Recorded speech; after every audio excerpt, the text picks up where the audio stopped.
durant la présidence du général Michel Aoun, il y avait une alliance très très forte. Et les chrétiens, ils étaient contre ça. Les chrétiens, je veux dire, le peuple.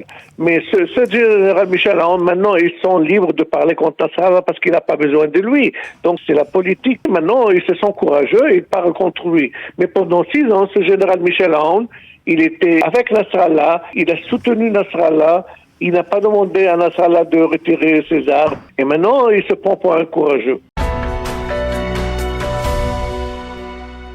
Nous avons le plaisir d'être en ligne au téléphone avec Eddie Cohen. Eddie, bonjour, Boker Tov. Boker Tov, bonjour.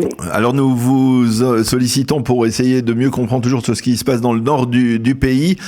Et il faut bien avouer qu'on est un peu dérouté par les informations qui viennent chaque jour alimenter, on va dire, ce front nord entre Israël et le Hezbollah. Parfois, il y a des journées extrêmement mouvementées avec de très vives tensions, des tirs de la part du Hezbollah en direction des localités du nord du pays qui ont tout été évacués. Parfois, il y a même des tirs qui vont même plus loin, comme on l'a vu avec les tirs sur Safed qui ont été meurtriers. Mais et parfois, il y a des journées relativement calmes et on a du mal à suivre exactement quelle est la politique que mène actuellement Hassan Nasrallah. D'autant plus que, selon certaines informations, eh bien, il pourrait avoir perdu, Hassan Nasrallah, le soutien d'une partie, on va dire, de l'échiquier politique libanais. Expliquez-nous. Écoutez, les chrétiens du Liban, ils n'ont jamais été avec Nasrallah.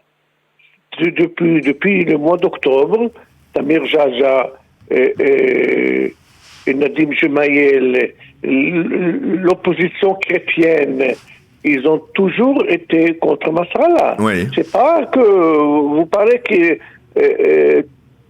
d'un soutien. Non, il n'y a pas de soutien. Il n'y avait jamais eu un soutien de la part des chrétiens. Ils ont toujours dit on est sympathisé par la cause palestinienne, mais on ne va pas mener le Liban à une guerre grâce à cette cause. Alors vous parlez aussi d'un article qui est paru dans le site Ynet, dans le site N12 qui parle justement, qui dit qu'effectivement il y aurait eu une sorte de soutien tacite, on va dire nuancé de la part des maronites en faveur de Hassan Nasrallah, et que depuis ces derniers jours ou ces dernières semaines, eh bien ce soutien n'existe plus, et donc Hassan Nasrallah et la marge de manœuvre qu'il a est plus faible, ce qui pourrait le pousser justement à vouloir préserver, on va dire, sa position en tant que parti politique à l'intérieur de l'échiquier politique libanais, et donc peut-être d'éviter un embrasement dans le nord. Ça, c'est une appréciation que vous partagez ou non? Non, pas du tout. Je suis pas d'accord avec cette thèse, parce que tout d'abord, Nasrallah, il fonctionne tout seul avec les Iraniens. Il n'a pas besoin de soutien. Il fait ce qu'il veut, Nasrallah. Et maintenant, ces derniers jours, on a vu qu'ils ont caché des missiles dans des zones chrétiennes. Et donc, c'est pour ça, les chrétiens, ils sont très furieux. Ou peut-être c'est pour cela, Michel Aoun, il a dit qu'il faut pas... On n'a pas une alliance avec Gaza. Il faut rappeler aussi les auditeurs qui c'est le général Michel Aoun. Il était le président pendant 6 ans, oui. Et pendant 6 ans, il a collaboré avec Nasrallah. Oui. Et il a été élu grâce à Nasrallah. Donc ça veut dire quand même qu'il y a une sorte d'alliance quelque part entre certains chrétiens et le Hezbollah. Oui, il y avait. Durant la présidence du général Michel Aoun, il y avait une alliance très très forte. Et les chrétiens, ils étaient contre ça. Les chrétiens, je veux dire, le peuple. Le peuple, oui. Le peuple. Mais ce général Michel Aoun, maintenant, ils sont libres de parler contre Nasrallah parce qu'il n'a pas besoin de lui.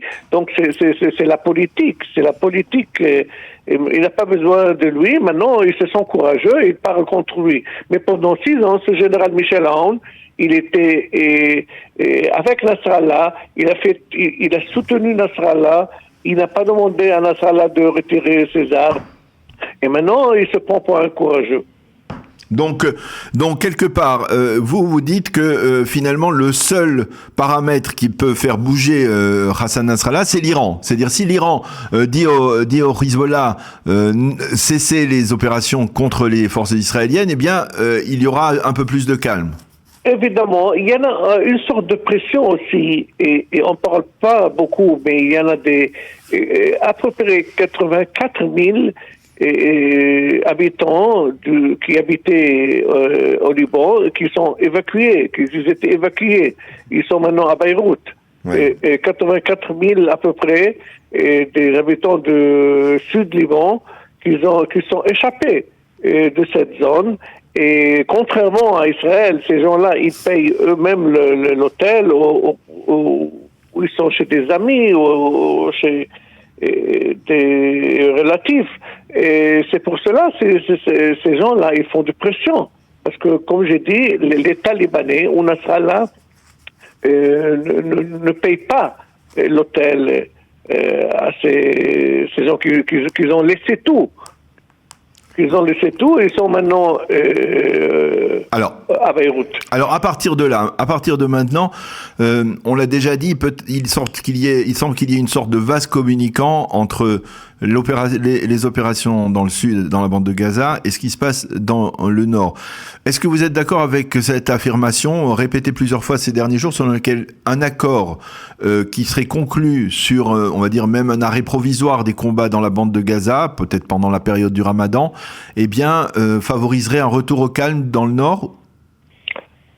Écoutez, moi je crois à Nasrallah dans chaque speech, dans chaque discours, Nasrallah lui-même, il répète cette phrase 3 fois au moins. Et vous savez, il a des discours 1 heure, 1 heure et demie. Oui. Il dit que moi, j'arrête pas les missiles vers Israël tant que Israël est à Gaza, tant qu'il y a la guerre à Gaza. Donc ça contradit un peu ce qui se passe. Et il y a des jours, il tire moins, c'est vrai, mais ça veut rien dire. Il faut pas... au contraire, peut-être il se prépare pour quelque chose de grand. Parce que nous, ces derniers temps, on a bombardé Saïda. Ouais. Sidon, c'est un peu... C'est très loin. 50 kilomètres, oui. Et loin de la frontière. Un peu moins d'Israël. Et il n'y a pas de règle de feu maintenant. Et on a tiré aussi au Beyrouth il y a quelques semaines. Et donc, il faut pas conclure, on peut pas arriver à cette conclusion. Et est-ce que vous pensez qu'il y a actuellement des pressions de la part de la communauté internationale, je parle de la France en particulier, ça peut être aussi les États-Unis, des pressions sur Israël pour que, en cas de conflit, on va dire plus important, général contre le Liban, contre le Hezbollah, eh bien, Israël ne frappe pas des cibles purement libanaises, comme Israël le dit toujours à chaque fois, ou des cibles, par exemple, à Beyrouth? Je pense que la communauté, elle n'est pas... ils nous parlent pas maintenant de la guerre. Ils essayent d'interdire la guerre. Je pense pas qu'ils osent dire ça à Israël. Nous, ça fait 4 mois qu'on subit les missiles de Nasrallah et on n'a pas déclaré la guerre à cause de de la communauté européenne et les États-Unis qui nous disent patientez un peu, on va régler le problème. Je pense pas qu'il ose dire ça. Pourquoi le problème n'est pas réglé? Pourquoi il y a toujours ces tensions? Et pourquoi il semble difficile de faire respecter même cette fameuse résolution 1701 du Conseil de sécurité? Je vous dis parce que Nasrallah, il a promis les Palestiniens qui n'arrêtent pas.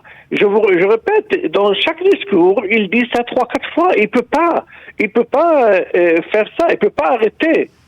Parce que c'est pas juste les Palestiniens, le monde arabe, tout le monde arabe, il entend ce que Nasrallah dit.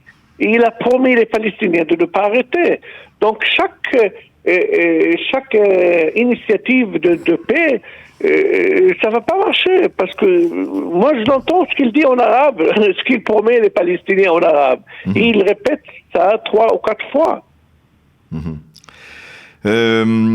Eh bien, merci beaucoup, et Dr Eli Cohen de nous avoir éclairé donc sur ce dossier qui est effectivement, on a du mal à suivre. Il n'y a pas de bonnes nouvelles malheureusement. Oui, on s'y habitue malheureusement aussi avec aussi l'information de ce matin sur cet attentat près de Maladoumi, mais effectivement on n'a pas véritablement de bonnes nouvelles.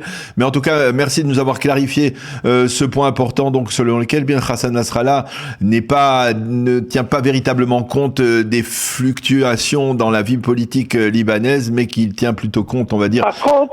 Par contre, Daniel, il veut laisser en feu, comment on dit, Hafif. À petit feu.